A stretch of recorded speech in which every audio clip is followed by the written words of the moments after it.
चलो अपना जो नया नेक्स्ट टॉपिक है, हम लोग एमिनो एसिड्स के बारे में पढ़ रहे थे। तो एमिनो एसिड्स मैंने आपको पूरा खत्म करवा दिया है। देखो अब एमिनो एसिड्स खत्म होने के बाद में अब हम बात करेंगे। देखो आप ये बात तो समझ गए भाई, प्रोटीन बने किसके होते हैं? एमिनो एसिड्स के बने होते हैं। ठीक है, देखो प्रोटीन की स्ट्रक्चर की बात करेंगे तो प्रोटीन की जो स्ट्रक्चर है वो 4 टाइप से पढ़ी जाती है। उसकी स्ट्रक्चर हुई, इसकी आकृति हुई, उसकी शेप वगैरह की बात करेंगे तो 4 स्ट्रक्चर की primary, secondary, tertiary and quarterly.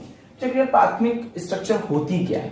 तो आप सभी जानते हो हम प्रोटीन के बारे में पढ़ते तो सही है, ठीक है, लेकिन प्रोटीन में होती क्या है? अल्फा एमिनो एसिड्स के बहुलक, प्राकृतिक बहुलक या पॉलीमर होते हैं। कल ही मैंने आपको ये लास्ट वाली वीडियो में आपको बताया था। तो इसमें होती क्या है भाई? इसके अंदर क्या होता है ना कि 2 या 3 स्ट्रक्चर आपस में जुड़ गए, जैसे R C double bond O H, इधर क्या था बताओ मुझे? NH2 था। फिर से क्या जुड़ गया था इधर? NH2 C डबल R2, इसको R1 बोल दिया, C डबल बॉन्ड OH। और आपको पता हो तो आपने इसको निकाल के क्या बनाया था? याद है? पेप्टाइड की स्ट्रक्चर बताई थी, पेप्टाइड की स्ट्रक्चर बनाई थी। NH2 R1 C double bond O NH R2 C double bond OH। इसको आपने क्या बोला था? पेप्टाइड बॉन्ड बोला था।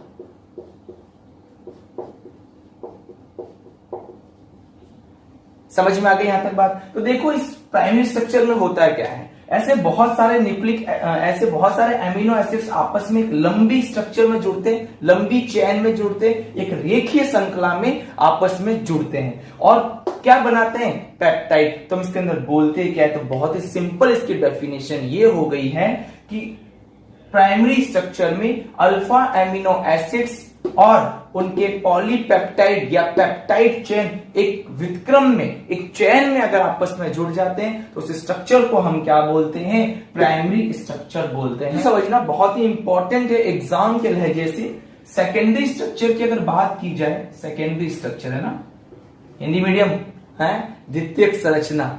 देखो ये 2 प्रकार से पढ़ी जाती है। एक पढ़ी जाती है अल्फा हेलिक्स और एक पढ़ी जाती है बीटा प्लेटेड, ठीक है, या इसको सीटेड भी बोलते हैं, बीटा सीट भी बोलते हैं इसको, है ना, सीटेड भी बोलते हैं या प्लेटेड भी बोलते हैं, प्लेट के रूप में रहती है। अब देखो बात क्या हुई भाई, प्राइमरी स्ट्रक्चर में था क्या? प्राइमरी स्ट्रक्चर में ऐसे लीनियर रूप में सब जुड़ रहे थे, ठीक है, और बीच बीच में कौन से बॉन्ड बन रहे थे? सी डबल बॉन्ड ओ और NH। ये प्राइमरी स्ट्रक्चर थी, सी डबल बॉन्ड ओ और NH। क्या था? सी डबल बॉन्ड ओ और NH। ये कौन सी स्ट्रक्चर थी? प्राइमरी। देखो लीनियर रूप में आपस में क्या हो रही है? जुड़ रही है। अब एक बात बताओ, अगर इसके 2 स्ट्रक्चर को अगर मैं आपस में मिला दूं, आपको याद हो तो डीएनए की हेलिक्स स्ट्रक्चर पढ़ी थी क्या? याद है क्या? उसके अंदर हमने क्या किया था? 2 स्टैंड को इस तरीके से आपने जोड़ दिया था। तो इसमें भी ऐसा ही होता है। इसमें होता क्या है? ये एक चेन और एक दूसरी चेन आपस में या तो हेलिक्स रूप में जुड़ती है या सीट के रूप में जुड़ती है। सर क्या मतलब हुआ? देखो होता क्या है कि जो प्राइमरी स्ट्रक्चर होती है वो एक स्क्रू जैसे, स्क्रू होती है ना, स्क्रू में से घुमाव होता है ना, दक्षिणावर्त घुमाव होता है, इस तरीके से आपस में जुड़ती है। कैसे जुड़ती है? देखो यहां पर क्या है? C डबल बॉन्ड O और इधर क्या है? NH, ठीक है, इधर भी क्या है? C डबल बॉन्ड O और ये क्या है? NH। फिर नीचे क्या है? यहां कर देते हैं C double bond O NH, फिर C डबल बॉन्ड O और ये NH।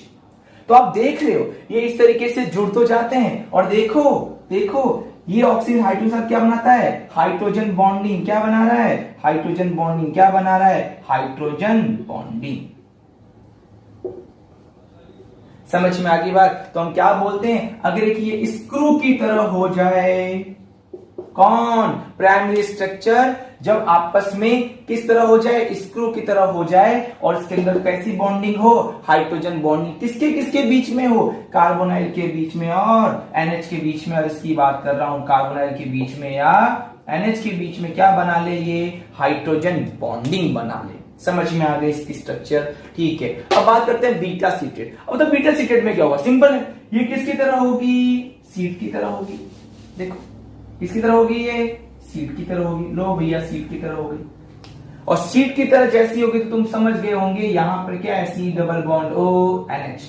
ये क्या है, ऊपर अब NH आएगा, नीचे क्या जाएगा, C डबल बॉन्ड O आ जाएगा। ठीक है, एक और बना लेता हूं, यहां क्या हो जाएगा, ये हो जाएगा NH और ये क्या हो जाएगा, डबल बॉन्ड O। इसी तरह यहां पर क्या स्ट्रक्चर बन जाएगी, C double bond O NH।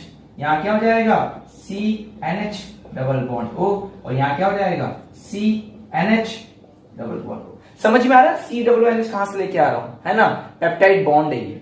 तो बताओ इनके बीच में क्या हो जाएगी, हाइड्रोजन बॉन्डिंग। समझ में आ गई बात, थर्ड स्ट्रक्चर की बात, ठीक है, लिख लेना। अब इसके अंदर क्या होगा, जो सेकेंडरी स्ट्रक्चर थी ना, वो क्या होती है, आपस में कंबाइंड होती है। कैसे, मान लो ये थी टर्सरी, है ना, और ये स्ट्रक्चर है, दो आ गई, ये आपस में क्या हो जाती है, इस तरीके से कंबाइंड हो जाती है। बस देख लो, ये कौन सी थी, सेकेंडरी, ये भी कौन सी थी, सेकेंडरी। दो सेकेंडरी स्ट्रक्चर आपस में क्या हो गई, कंबाइंड हो गई, किसका बना दिया, थर्ड स्ट्रक्चर। और इनके बीच में जो ये बॉन्डिंग होती है, या तो ये हाइड्रोजन बॉन्डिंग हो सकती है, या फिर इसके अंदर सल्फाइड सल्फाइड डाइसल्फाइड बॉन्ड बनता है, या इनके अंदर वॉन्डरवॉल फोर्स बनते हैं, वॉन्डरवॉल फोर्स होता है ना, वॉन्डर वॉल बल होता है, या इसके अंदर एक फोर्स का नाम है जिसका नाम है इलेक्ट्रोस्टैटिक फोर्स। इलेक्ट्रोस्टैटिक फोर्स, स्थिर वैद्युत आकर्षण बल। तो मुझे एक बात बताओ, तुम टर्सरी स्ट्रक्चर में क्या बोलोगे कि दो सेकेंडरी स्ट्रक्चर आपस में कंबाइन होती है। कौन से बॉन्ड से कंबाइन होती है, या तो हाइड्रोजन बॉन्ड से कंबाइन होती है, या डाइसल्फाइड बॉन्ड से कंबाइन होती है। डाई सल्फाइड बॉन्ड से कंबाइंड होती है, या वॉन्डरवॉल बल से कंबाइंड होती है, या इलेक्ट्रोस्टैटिक। तो ये चारों बॉन्ड इसके अंदर मिलते। एग्जाम में सवाल पूछा गया था कि इनमें से कौन से बॉन्ड पाए जाते हैं इसके अंदर। समझ में आ गई बात। इसके अंदर दो तरह की प्रोटीन ये बनाती है, फाइबर प्रोटीन और ग्लोबुलर प्रोटीन। नाम सुना होगा, इसके एग्जाम्पल क्या हो गए, फाइबर प्रोटीन और ग्लोबुलर प्रोटीन। ये क्या होते हैं नेक्स्ट वीडियो में बता दूंगा। तो इसका एग्जांपल, टर्सरी का एग्जांपल क्या है, फाइबर प्रोटीन और ग्लोबुलर प्रोटीन। आई थिंक आपको ये समझ में आ गया होगा। चलो नोट करो। तो सेकेंडरी स्ट्रक्चर आपस में किस बॉन्ड से कंबाइंड हो जाती है, hydrogen bond, disulphide bond, electrostatic force और वॉन डेर वाल फोर्स से आपस में कंबाइंड होती है। आई थिंक आपको ये बात समझ में आ गई होगी। चलो जी, रफ में करना है, अभी कुछ लिखना मत, फेयर मत करना। वीडियो के एंड में बताया था ना, नोट्स आ जाएंगे, ठीक है, कोई दिक्कत वाली बात नहीं। समझ में आ गया, बिल्कुल रफ कॉपी लेके बैठा करो पहले, ठीक है। चलो हटा दें। अब बात करते हैं फोर्थ स्ट्रक्चर की, क्वार्टरी स्ट्रक्चर की। अब इसमें क्या होगा, सिंपल है, बहुत सारी टर्सरी स्ट्रक्चर आपस में कंबाइंड हो जाती है, तो किसकी फॉर्म करती है, फोर्थ स्ट्रक्चर की। बस इतना ही है।